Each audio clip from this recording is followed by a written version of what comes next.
नमस्कार दोस्तों, स्वागत है आप सभी का आपके अपने यूट्यूब चैनल लेके फॉर स्टडी में। तो फ्रेंड्स, आज के इस वीडियो में मैं आप सभी के लिए क्लास 9 साइंस मॉडल सेट 2 का सॉल्यूशन लेकर आ गया है। तो दोस्तों, जितने भी छात्र छात्राएं क्लास 9 के विद्यार्थी है और आप लोग बोर्ड एग्जाम, जो कि आपका फर्स्ट बोर्ड एग्जाम जनवरी महीना में 2022 में होने वाला है, उसमें सम्मिलित होने वाले हैं। तो सभी छात्र छात्राएं आज के इस वीडियो में शुरू से लेकर अंत तक बने रहिएगा, क्योंकि आप सभी जानते हैं कि आपका जो बोर्ड एग्जाम का फर्स्ट होने वाला ऑब्जेक्टिव बेस्ड होने वाला, उसके लिए मॉडल सेट जारी किया गया है JCRT के द्वारा। और आप सभी को बता दूं दोस्तों कि आप सभी के लिए मॉडल क्वेश्चन को हल करना बहुत ज़्यादा जरूरी रहेगा, क्योंकि आप लोग जानते हैं मॉडल क्वेश्चन से बहुत ज़्यादा क्वेश्चन देखने को मिलेगा एग्जाम में। तो चलिए आज के इस वीडियो को शुरू करते हैं। और वीडियो को शुरू करने से पहले आप सभी से रिक्वेस्ट रहेगा, चैनल पर नए हो तो चैनल को सब्सक्राइब जरूर कर लीजिएगा। और टेलीग्राम चैनल व्हाट्सएप ग्रुप पर नहीं जुड़े हैं तो लिंक डिस्क्रिप्शन बॉक्स पर है, जरूर जुड़ जाइएगा। हर छोटे बड़े अपडेट सबसे पहले पाने के लिए टेलीग्राम चैनल और इस वीडियो को पाने के लिए टेलीग्राम चैनल पर मस्ट ज्वाइन होना है दोस्तों। तो चलिए आज की इस वीडियो को शुरू करते हैं दोस्तों। इससे पहले बता दूं कि आपको सेट 1 का सॉल्यूशन ऑलरेडी प्रोवाइड कर दिया है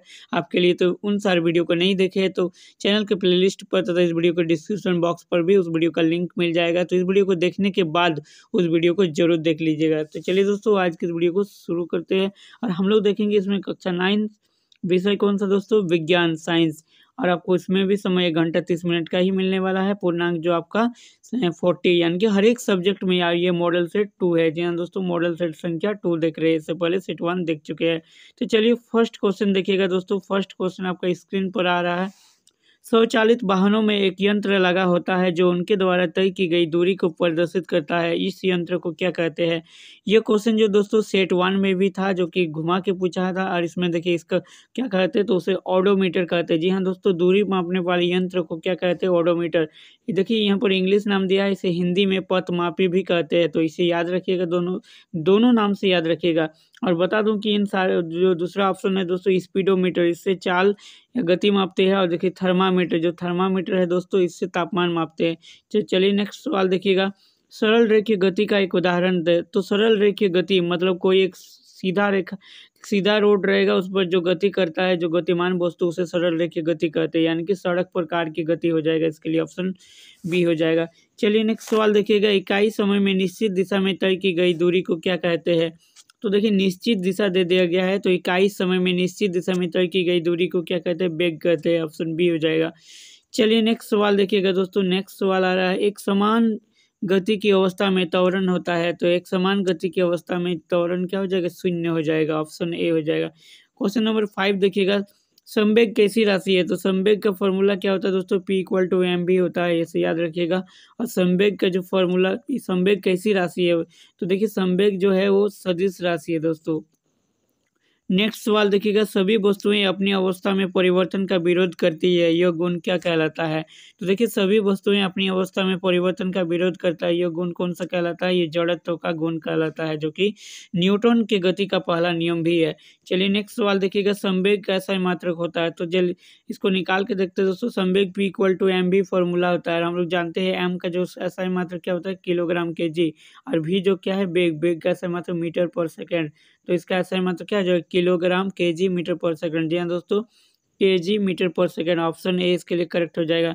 नेक्स्ट सवाल देखिएगा। यदि दो वस्तु ए और बी के द्रव्यमान क्रमशः 6 केजी तथा 34 केजी हो, तो देखिए इसका क्या हो जाएगा? कौन सा? ए का जड़त्व बी से अधिक होगा, दोनों का जड़त्व बराबर होगा, ए तथा बी का जड़त्व शून्य होगा, या बी का जड़त्व ए से अधिक होगा। तो इसका आंसर हो जाएगा दोस्तों बी का जड़त्व ए से अधिक होगा, क्योंकि हम लोग जानते हैं जिसका द्रव्यमान कम रहता है उसका जड़त्व भी कम होता है। तो बी का जो जड़त्व है वो ए से अधिक होगा, क्योंकि बी का द्रव्यमान ज़्यादा यहाँ पर दिया हुआ है। तो चलिए नेक्स्ट सवाल देखिएगा। नेक्स्ट सवाल आपके लिए स्क्रीन पर आ रहा है। न्यूटन का कौन सा गति नियम ही गति का वास्तविक नियम है? तो न्यूटन का प्रथम गति नियम को ही गति का वास्तविक नियम कहा जाता है। नेक्स्ट सवाल देखिएगा। पृथ्वी के गुरुत्व त्वरण यानी कि स्मॉल जी का मात्रक क्या है? तो पृथ्वी के गुरुत्व त्वरण स्मॉल जी का मात्रक है मीटर पर सेकंड स्क्वायर। दोस्तों अगर स्मॉल जी का मान यानी कि वैल्यू पूछा जाए तो 9.8 मीटर पर सेकंड स्क्वायर, इसे भी याद रखिएगा, क्योंकि ये मॉडल सेट 1 में दिया था। आपको एग्जाम में भी ये क्वेश्चन आ सकते हैं। नेक्स्ट सवाल देखिएगा। पृथ्वी सूर्य के चारों ओर चक्कर लगाती है, यह किस बल के कारण होता है? तो पृथ्वी सूर्य के चारों ओर चक्कर लगाती है, यह गुरुत्वाकर्षण बल, जिसे इंग्लिश में ग्रेविटेशनल फोर्स कहा जाता है, इसके कारण होता है। नेक्स्ट सवाल। सार्वत्रिक गुरुत्व स्थिरांक कैपिटल जी का ऐसा मात्रक होता है? तो कैपिटल जी का SI मात्रक होता है न्यूटन मीटर स्क्वायर पर किलोग्राम स्क्वायर। जी हाँ दोस्तों, इसे याद रखिएगा, बहुत ही इंपॉर्टेंट सवाल है। नेक्स्ट सवाल देखिए, यदि दो वस्तुओं के बीच की दूरी को आधा कर दिया जाए तो उनके बीच का गुरुत्वाकर्षण बल किस प्रकार बदलेगा। तो आधा कर देने से गुरुत्वाकर्षण बल 4 गुना बढ़ जाएगा। अगर आप लोग पूरा डिटेल इसका सॉल्यूशन चाहते हैं डिटेल, तो कमेंट जरूर कर दीजिएगा, डिटेल में इसका बता दूंगा, लेकिन उतना डिटेल जानने की कोई ज़रूरत नहीं है, आपके पास टाइम बहुत कम है, इसीलिए याद कर लीजिएगा, सबसे बेहतर रहेगा। और ये सब सवाल आपके एग्जाम में रिपीटेड हो सकते हैं, इसी प्रकार के सवाल आपको देखने को मिलेगा दोस्तों। तो सारे के सारे मॉडल सेट का आंसर आप सभी को जानना बेहद ज़्यादा जरूरी है आपके लिए। देखिए, द्रव्यमान का मान सभी जगह होता है, तो हम लोग जानते हैं द्रव्यमान कहीं पर भी, आप चंद्रमा चल जाइए या फिर मंगल ग्रह चाहिए या फिर कहीं पर भी चल जाइएगा, द्रव्यमान का मान हमेशा समान रहता है। यदि आप यहाँ पर अगर आपका वजन अगर 50 kg है तो आप चंद्रमा पर भी 50 kg है। लेकिन अगर भार पूछा जाए दोस्तों, भार जो कि एक अलग चीज़ है, भार का जो फॉर्मूला होता है W = mg होता है दोस्तों। ये द्रव्यमान और गुरुत्व त्वरण पृथ्वी दोनों को मिलकर जो भार बनता है, जिसे हम लोग जिसका SI मतलब न्यूटन होता है, तो ये भार जो है वो चंद्रमा, मंगल ग्रह और पृथ्वी तीनों जगह का अलग अलग होता है। पृथ्वी पर अगर कोई व्यक्ति का भार अगर 60 न्यूटन है तो चंद्रमा पर उसका 1/6 हो जाएगा, यानी कि 10 न्यूटन हो जाएगा, इसे भी याद रखिएगा। चलिए नेक्स्ट सवाल देखिएगा दोस्तों। नेक्स्ट सवाल आपके लिए आया है, दिए गए चित्र में पदार्थ के किस अवस्था के कणों को दिखाया गया है। तो देखिए, यहाँ पर इस फोटो को ध्यान से देखिएगा दोस्तों, यहाँ पर जो गैपिंग है बहुत कम मात्रा में दिख रहा है। तो देखिए, ठोस में बहुत कम ज़्यादा गैपिंग रहता है, द्रव में थोड़ा गैपिंग रहता है, गैस में काफ़ी ज़्यादा गैपिंग रहता है, तो यहाँ पर थोड़ा थोड़ा गैपिंग है, यानी कि इससे पता चल रहा है कि ये द्रव है दोस्तों। तो ऑप्शन बी इसके लिए करेक्ट हो जाएगा। चलिए नेक्स्ट सवाल देखिएगा। नेक्स्ट सवाल क्या कहा गया है कि अगरबत्ती की सुगंध आपको दूर से ही मिलती है, इससे पदार्थ के कण के किस गुण का पता चलता है। तो पदार्थ के कण एक दूसरे को आकर्षित करते हैं, इसी के कारण ये होते हैं दोस्तों पदार्थ के कण, क्योंकि हवा में भी पदार्थ के कण पाए जाते हैं और अगरबत्ती की सुगंध दोनों में दोनों कण एक दूसरे को आकर्षित करते हैं, जिसके कारण से ये संभव हो पाता है। चलिए नेक्स्ट सवाल देखिएगा, निम्नलिखित में से किस पदार्थ में विसरण की गति तेज होगी। तो विसरण की गति तेज दोस्तों ठोस में होता है, तो यहाँ पर ठोस जो है लोहा है, इसलिए ऑप्शन सी इसके लिए करेक्ट हो जाएगा। नेक्स्ट सवाल देखिएगा दोस्तों। नेक्स्ट सवाल है, वायुमंडलीय दाब पर 1 kg ठोस को उसके गलनांक पर द्रव में बदलने के लिए जितनी उसमें ऊर्जा की आवश्यकता होती है उसे क्या कहते हैं। तो उसे संगलन की गुप्त ऊष्मा कहते हैं, ऑप्शन सी याद रखिएगा। नेक्स्ट सवाल देखिएगा, द्रव अवस्था में परिवर्तित हुए बिना ठोस अवस्था में सीधे गैस और वापस ठोस में बदलने की प्रक्रिया क्या कहलाती है। तो ये दोस्तों ऊर्ध्वपातन क्या कहलाती है, ऊर्ध्वपातन, इसे याद रखिएगा। चलिए नेक्स्ट सवाल देखिएगा, क्वथनांक से कम ताप पर द्रव के वाष्प में परिवर्तित होने की प्रक्रिया क्या कहलाती है। तो ये वाष्पीकरण कहलाती है। नेक्स्ट सवाल देखिएगा, 0 डिग्री सेल्सियस बराबर होता है। तो 0 डिग्री सेल्सियस बराबर होता है 273.15 केल्विन होता है। लेकिन यहाँ पर जो ऑप्शन दिया है दोस्तों, ये 100 केल्विन, 273 केल्विन, 300 केल्विन और 0 केल्विन, तो यहाँ पर आंसर हो जाएगा 273 केल्विन। आपको एग्जाम में भी ऐसे ही ऑप्शन देखने को मिलेगा। चलिए नेक्स्ट सवाल देखिएगा, डाल्टन के परमाणु सिद्धांत पर निम्नलिखित में से कौन बिंदु द्रव्यमान संरक्षण के नियम की व्याख्या करता है।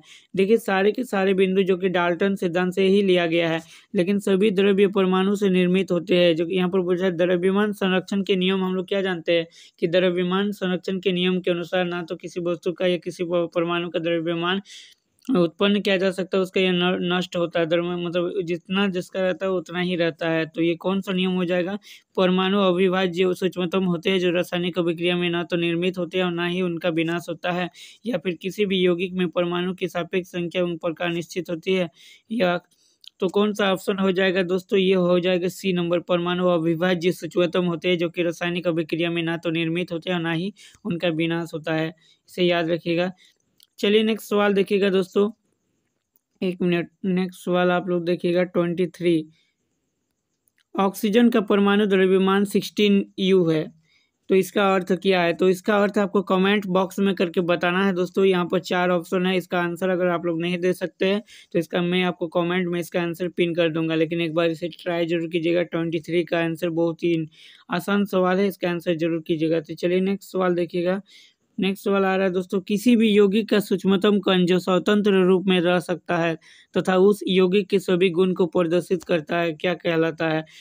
तो देखिए किसी भी यौगिक का सूक्ष्मतम कण जो स्वतंत्र रूप में रह सकता है तो वो क्या कहलाते हैं दोस्तों, वो परमाणु कहलाते हैं। अगर अणु, देखिए सेट 1 में अणु से रिलेटेड एक सवाल था कि वह सूक्ष्मतम कण जो सूक्ष्मतम कण होते हैं लेकिन वो स्वतंत्र अवस्था में नहीं रह सकते, तो वो अणु हो जाएगा। अगर बोलेगा स्वतंत्र अवस्था में रह सकते हैं तो क्या हो जाएगा, परमाणु। इसे याद रखिएगा। तो यहाँ पर स्वतंत्र अवस्था में रह सकता है बोला है तो परमाणु हो जाएगा इसके लिए।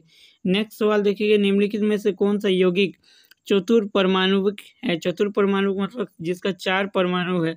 तो देखिए सबका यहाँ पर देखिए चेक कीजिए, CaCO3, यहाँ पर देखिए Ca कितना है, यहाँ पर Ca में 1 है, C कार्बन 1 है और O3 यहाँ पर ऑक्सीजन कितना परमाणु है, 3, यानी कि टोटल 5 हो गया है। तो ये ऑप्शन होगा नहीं।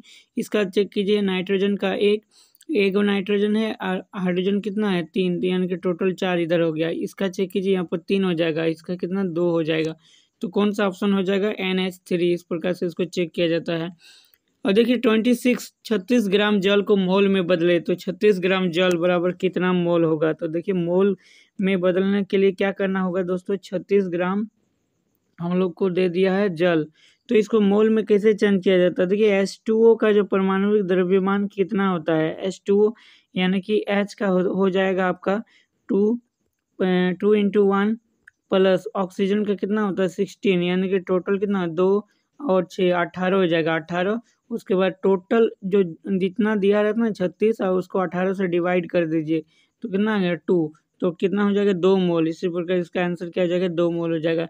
नेक्स्ट सवाल देखिएगा, 5 मोल नाइट्रोजन गैस का द्रव्यमान क्या होगा। देखिए नाइट्रोजन गैस का फॉर्मूला क्या होता है, N2 होता है दोस्तों, नाइट्रोजन N2, यानी कि नाइट्रोजन का तो 7, तो 7 दूना कितना होगा 14 हो जाएगा। एक नाइट्रोजन का कितना द्रव्यमान हो जाएगा 14, लेकिन 5 मोल पूछा है, 5 नाइट्रोजन है तो इसका एक का 14 होता है तो 5 का कितना बस 14 5 70, यानी कि 70 U हो जाएगा। ऑप्शन ए उसके लिए करेक्ट हो जाएगा। चलिए नेक्स्ट सवाल देखिएगा, नेक्स्ट सवाल 28, कोशिका का बिजली घर क्या है। तो कोशिका का बिजली घर माइटोकॉन्ड्रिया को कहा जाता है दोस्तों।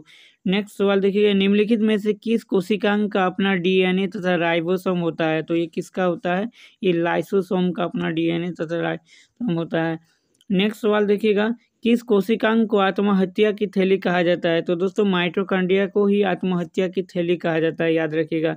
नेक्स्ट सवाल देखिएगा, प्रोकैरियोटिक कोशिका का एक उदाहरण है। तो प्रोकैरियोटिक जो एक कोशिका किस प्रकार का है, ये बैक्टीरिया यानी कि जीवाणु वाला है, तो ऑप्शन बी इसके लिए करेक्ट हो जाएगा।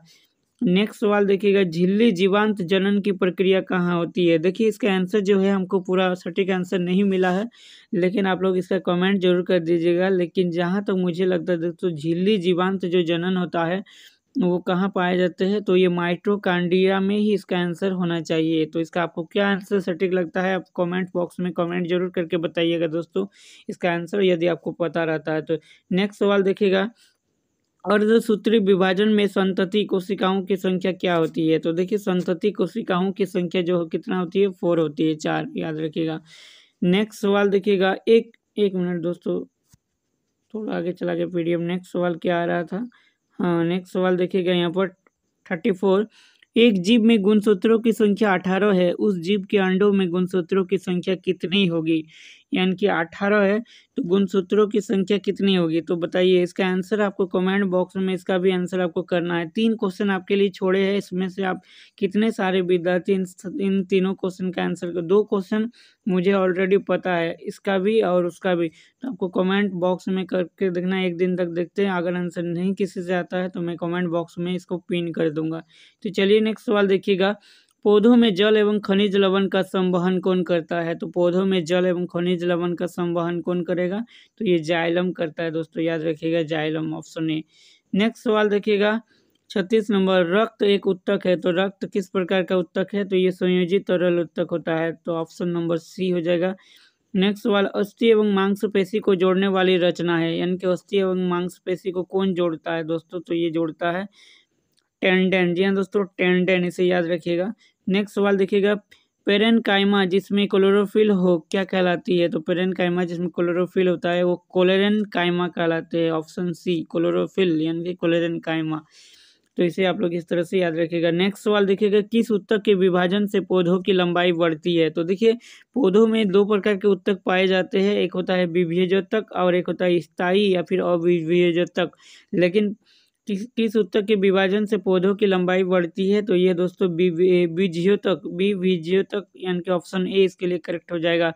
नेक्स्ट सवाल और इस पीडीएफ का और इस मॉडल सेट का भी अंतिम सवाल है दोस्तों, मुख गुहा की आंतरिक सतह किस उत्तक की बनी होती है, एपिडर्नल, तंत्रिका, संयोजी या पेशीय। तो मुख गुहा जो होता है वो किस उत्तक की बनी होती है, तो ये होता है दोस्तों तंत्रिका का, ऑप्शन बी हो जाएगा इसके लिए करेक्ट हो जाएगा।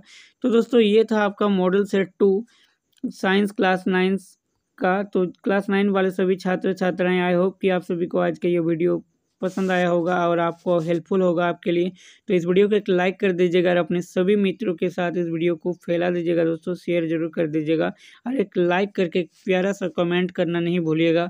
और साथ में हमारे चैनल पर पहली बार जुड़े हैं तो चैनल को सब्सक्राइब कर लीजिएगा दोस्तों, प्लीज़ चैनल को सब्सक्राइब कर लीजिएगा। जल्दी से इस चैनल को हम लोग को 2K फैमिली तक पहुंचा देना है, 2K YT फैमिली। जी हाँ दोस्तों, 2K फैमिली तक आपको पहुंचाना है जल्दी से, क्योंकि हम लोग बहुत जल्द 2K फैमिली में हो जाने वाले हैं। हमारा चैनल 2000 सब्सक्राइबर पहुंचने वाला है। तो टेक केयर, बाय बाय। और जितने भी मॉडल सेट का अभी तक सॉल्यूशन नहीं दिए तो सारे के सारे 1-2 दिन के अंदर डाल दूंगा। तो आपके लिए अभी जनवरी में एग्जाम है तो बहुत ज़्यादा टाइम है, इसलिए अभी से रिविजन कीजिए, अभी से पढ़िए। तो take care, bye bye, thanks for watching.